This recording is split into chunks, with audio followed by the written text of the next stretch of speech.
आज के क्लास में कुछ ऐसे जरूरी शब्दों को सिखाऊंगी जिनकी समझ बेहद जरूरी है आपकी अंग्रेजी को स्ट्रॉन्ग बनाने के लिए, क्योंकि आपका बेस मजबूत रहेगा तो अंग्रेजी बोलने में बिल्कुल भी दिक्कत नहीं आएगी।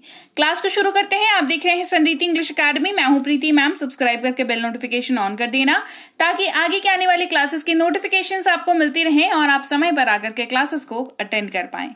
सबसे पहला शब्द है कैन। ये मॉडल्स जो शब्द होते हैं अंग्रेजी का एक पार्ट होता है, उनमें से एक शब्द है ये, ठीक है। इसका इस्तेमाल जो है वो आपको हिंदी के वाक्य को देखते हुए आपको इसका इस्तेमाल सीखना है, ठीक है। जैसे अगर आप हिंदी के अपने किसी भी वाक्य में अगर आप अपने हिंदी के वाक्य को नोटिस करो, क्या बोल रहे हो हिंदी में? सकता हूं, सकता है, सकती है, सकते हैं। अगर आप ये सब बोल रहे हो, ये सब यूज कर रहे हो अपने हिंदी के वाक्य में, तो आप ये मान के चलो कि आपको इसी पर्टिकुलर वाक्य की इंग्लिश जब कन्वर्ट करनी होगी, इंग्लिश की जब ट्रांसलेशन करनी होगी, तो आपको कैन शब्द का यूज करना पड़ेगा। आपको सिर्फ एक बात का ख्याल रखना है जब आप कैन को यूज करें। कैन जो है वाक्य में योग्यता को दिखाता है। हमेशा किसको दिखाता है? योग्यता, यानी कि एबिलिटी को दिखाता है। कुछ कर पाने की क्षमता कह लो, योग्यता कह लो, एबिलिटी कह लो। अगर वाक्य आप जो बोल रहे हो हिंदी में वो डायरेक्टली या इनडायरेक्टली इस बात के ओर इशारा कर रहा है, योग्यता की ओर इशारा कर रहा है, तो अब तो 100% उसकी अंग्रेजी में कैन का यूज किया जाएगा। वे अंग्रेजी बोल सकते हैं, दे कैन स्पीक इंग्लिश, ये योग्यता है, राइट। वह तैर सकती है, शी कैन स्विम, ये भी एक योग्यता है। तो दोनों ही क्योंकि योग्यता है तो कैन का इस्तेमाल करके ये वाक्य ट्रांसलेट हुआ। वहीं पर अगर वाक्य में सकता हूं, सकता है, सकती है, सकते हैं तो इस्तेमाल हो रहा है, लेकिन उसकी अंग्रेजी में मे का इस्तेमाल करेंगे कब? जब आपका वाक्य जो आप बोल रहे हो उसमें डायरेक्टली या इनडायरेक्टली संभावना दिखाने का कोशिश किया जा रहा है, अनुमति मांगने की कोशिश की जा रही है, या अनुरोध यानी कि रिक्वेस्ट दिखा रहा है। वो वाक्य आपका क्या दिखा रहा है? या तो संभावना दिखा रहा है, यानी कि कोई संभावना बन रही है, पॉसिबिलिटी बन रही है। अनुमति यानी कि परमिशन के बारे में बात कर रहे हैं, या रिक्वेस्ट के बारे में बात कर रहे हैं अगर तो आपको अंग्रेजी में मे का इस्तेमाल करना है। हमें देर हो सकती है, We may be late, है ना। आप श्योरिटी के साथ नहीं कह सकते हो, लेकिन आपको ऐसा लग रहा है सीन देख करके कि संभावना बन रही है कि लेट हो जाएंगे हम लोग, तो आप इसकी ट्रांसलेशन में मे का इस्तेमाल करेंगे, We may be late।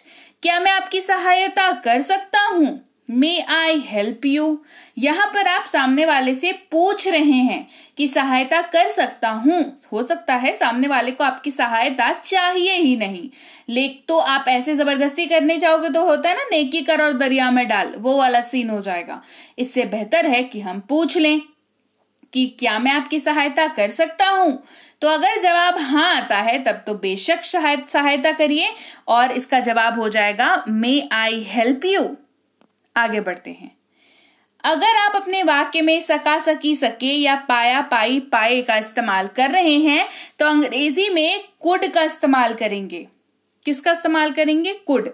मैं ये काम कर सका, मैं ये काम कर पाया, मैं वहां जा सका, मैं वहां जा सकी, है ना। ये अगर आप यूज कर रहे हैं तो कुड का यूज करेंगे।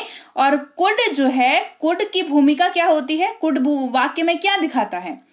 ये वाक्य में भूतकाल की योग्यता के बारे में बात करता है। क्यों? क्योंकि कुड जो है वो कैन शब्द का पास्ट है। क्या है? कैन शब्द का पास्ट फॉर्मेट है कुड।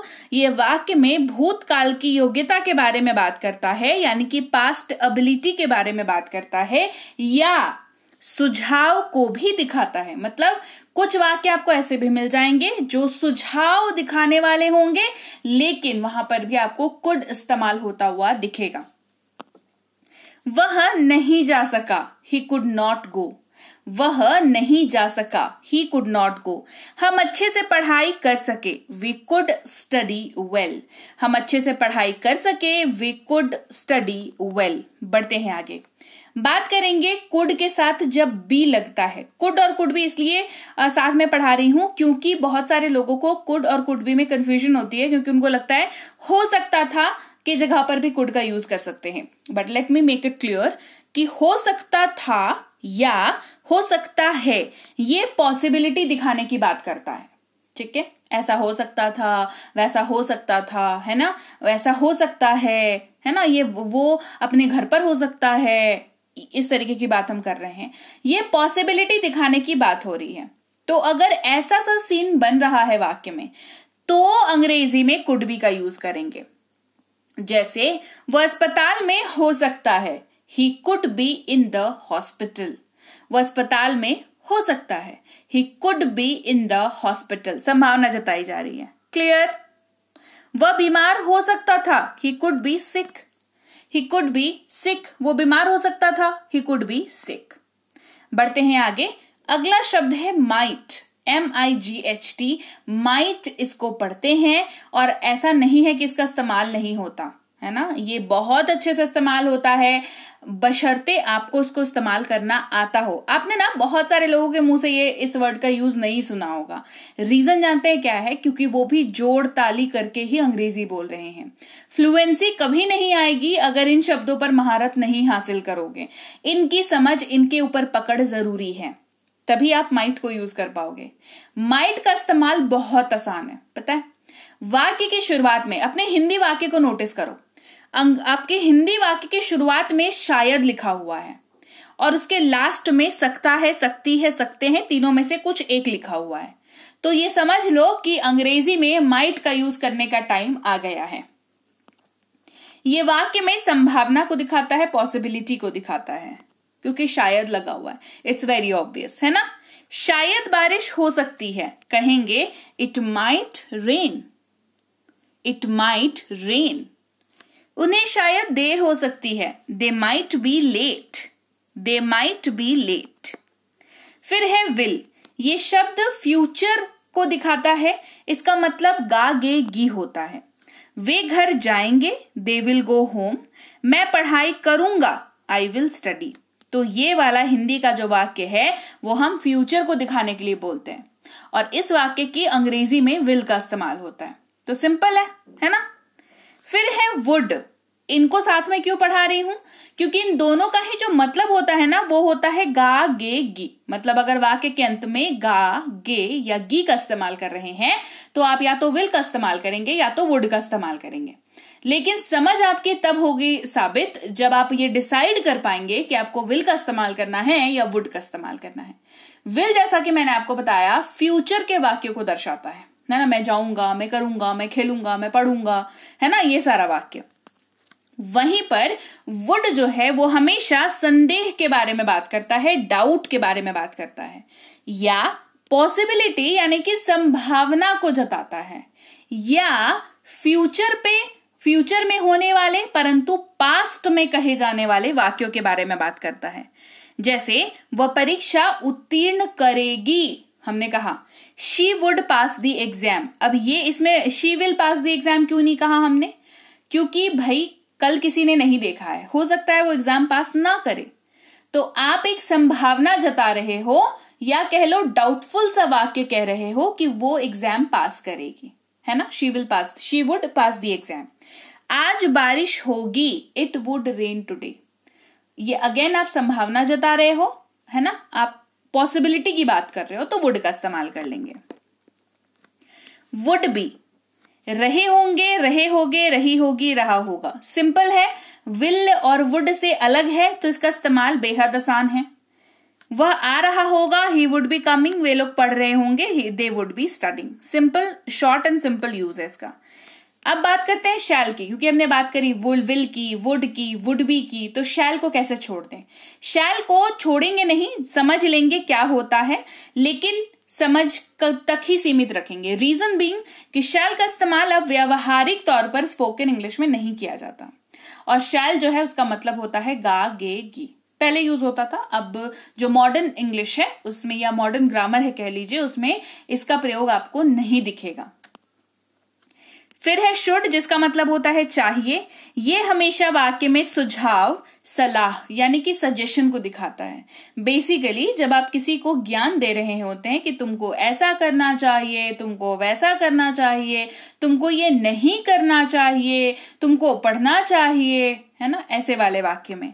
जैसे उसे सुबह जल्दी उठना चाहिए, she should wake up early. उसे कड़ी मेहनत करनी चाहिए, दे शुड वर्क हार्ड। सलाह है, सामने वाला करेगा नहीं करेगा कोई गारंटी नहीं है, आप सलाह ही दे सकते हो। तो सलाह देना है तो शुड का इस्तेमाल करें। शुड बी, जिसका मतलब होता है होना चाहिए। उसे घर पर होना चाहिए, he should be at home. उन्हें दयालु होना चाहिए, दे शुड बी काइंड। फिर है मस्ट, जिसका मतलब होता है अवश्य चाहिए। ये वाक्य में दृढ़ आवश्यकता को दिखाता है, फर्म नेसेसिटी को दिखाता है, यानी कि ऐसी कोई चीज जिसके बारे में आप बात कर रहे हो, आप सिर्फ बात नहीं कर रहे हो या सिर्फ आप कोई ज्ञान देने के लिए बात नहीं कर रहे हो, आप खुद भी उस चीज पे बिलीव करते हो, तो आप मस्ट का यूज करते हैं। उसे अवश्य जाना चाहिए, ही मस्ट गो। उन्हें अवश्य कार खरीदनी चाहिए, they must buy a car. फिर बात करते हैं हैव टू की। ना है, नी है, या फिर ना पड़ता है, नी पड़ती है। ये थोड़ा सा हटके मैं शब्द बता रही हूं, 2-3 आपको, है ना। जो वाक्य में क्या करता है, दृढ़ निश्चित आपको जो है मजबूरी को दिखाता है ना। हैव टू, मुझे जाना है, उसे करना पड़ता है, ऐसा करके, है ना। ये इस्तेमाल आयुर्वेद के साथ होता है।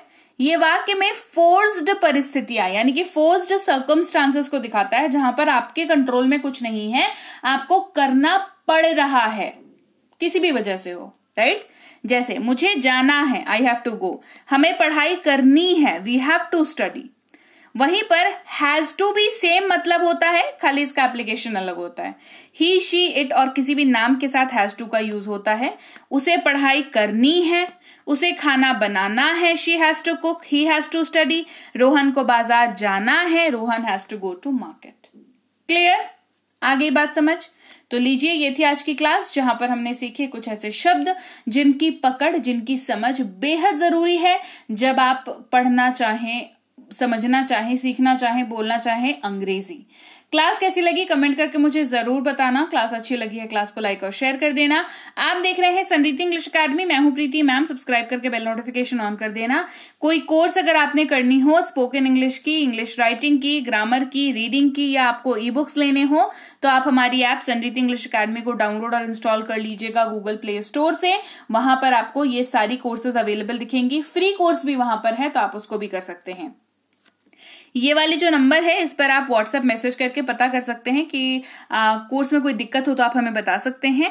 इसके अलावा ई बुक्स जो है इस वेबसाइट पर भी अवेलेबल है, तो आप यहां से भी ई बुक्स को ले सकते हैं। पीडीएफ वाली किताबें होती हैं ये, तो इनको डाउनलोड करना जरूरी है। व्हाट्सएप का ग्रुप, टेलीग्राम का चैनल ज्वाइन कर लीजिए, ताकि जो भी क्लासेस आए आपको पता चल जाए और आपके सीधे मोबाइल पर आपको मिल जाए।